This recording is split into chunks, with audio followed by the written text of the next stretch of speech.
2006 Ford S-Max with a battery drain issue. It's pulling about 2 amps all the time.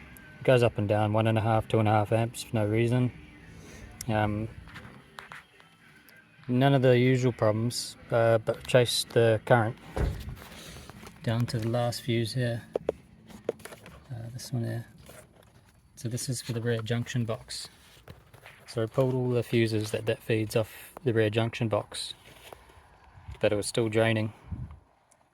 So judging by the diagram, the wire must have been shorted along the chassis.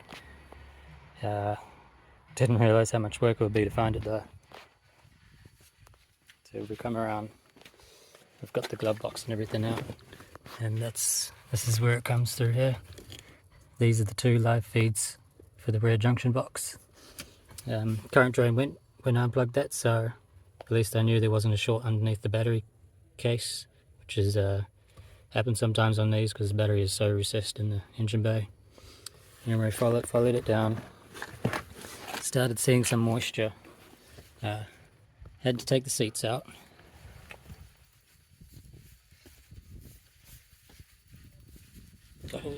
All the way down to here. All the seats out because the carpet in here is very solid. So you can't just bend it out of the way. You sort of can, but you can't. Yeah, it's a mess. Lifting all this up. These are the interior crimps for the rear junction box, and they're not insulated because they're inside the cabin. For some reason this one decided to rub through. It's been melting on the chassis. Just under here.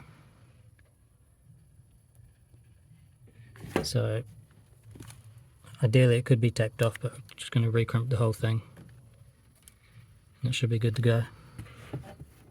Because these are inside the cabin, Ford doesn't have to insulate them properly. So basically they're stamped and taped up, and that's how the moisture gets into them. But what happens is, in this scenario, the moisture gets in, creates resistance, creates heat, and that heat is burned through the tape that was on the outside of it. So that resistance heat burning through, that's what's caused the short. It's not abrasion or anything like that.